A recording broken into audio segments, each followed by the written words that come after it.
Okay. Ethical dilemma. Um, Taking photographs in a different culture setting, negotiating or bargaining with two local vendors, with a local vendor in another culture. My two situation I would share is pretty much typical. One situation would be the taking photos. I just remember I guess going to a Mexican restaurant and I love the scene of their the ambiance are great there. It's great there, and then the scene is always pretty and colorful. The textile and textures and the different color pattern, different color pattern. Just the whole restaurant decor just is fabulous. But one thing I know, like that's the culture that it may not, but the people there, most of them are authentic. They're Mexicans and or Hispanics. They're always very friendly, and you always ask them. Like I know, me and my friend took pictures for a baby shower there. They was very just eager to help and just want to show us, tell us a different aspect. I wish I had pictures where the towers they really like did a replicate of Mexican with you walking through an alleyway in the towers. But one thing I did know, the people they're very friendly. The waiter there, they was eager to help, and it's like they took as many pictures that we wanted. So one thing I do gather from that aspect is they're friendly.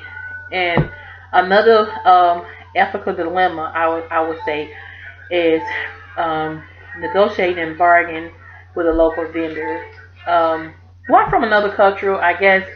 I just learned today. I went to the nail shop and the lady, the owner of the shop is Chinese, but her husband is Vietnamese. So they're a mix in culture from different Asian backgrounds.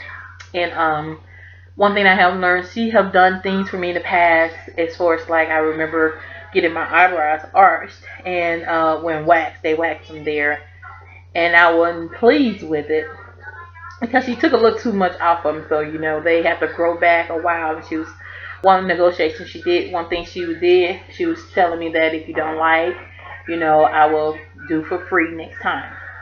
And she's always making sure that I'm happy with, even with I only have one person I like to just. I'm kind of spoiled on doing my nails, and she was super busy and today, and she was like, "What? I can't do everybody." I was like, "Well, she's like, well, just try him." I said, "I don't know him." That's a mosquito. I don't know him, and I don't know his work. He's new, and she was like, "Well, he's good, but if you don't like, I do for you next time free." So I do know that in negotiating or bargaining with them, they're always want to make sure that you're satisfied as the customer. And another thing, I've went to different nail shops. The one I've gone to before, I'm very pleased with that one so far.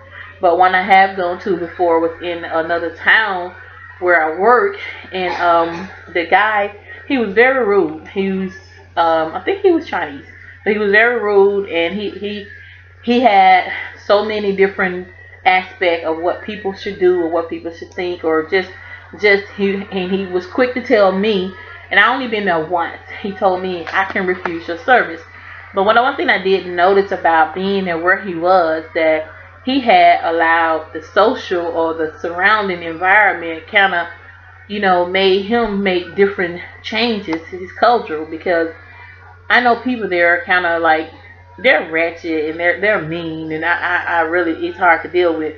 So his whole attitude had been like just really taken over from just what he had dealt with. So his culture, from like I know dealing with this woman, everybody have different kind of background and different.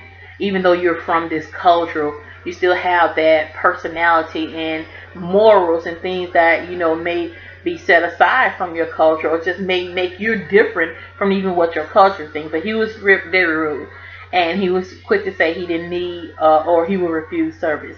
But I know where he was from, his culture, the people of that culture was very rude, and he probably was like really tired of different culture, and so he wasn't willing to make no kind of bargain or negotiate in any kind of way, and not really even being friendly. But all the other ones I've had experience, I do know that they're the bargain and stuff, they want to make sure you're pleased, and they want to make sure that in negotiating that it's a fair deal, and they understand you as you understand them. They don't know a lot of different language, but they will know enough to say that everybody knows what's free. When you say free, we're happy. And that's all I have today. Enjoy. Bye. Stop it. Use the thing. Hold on. Sorry.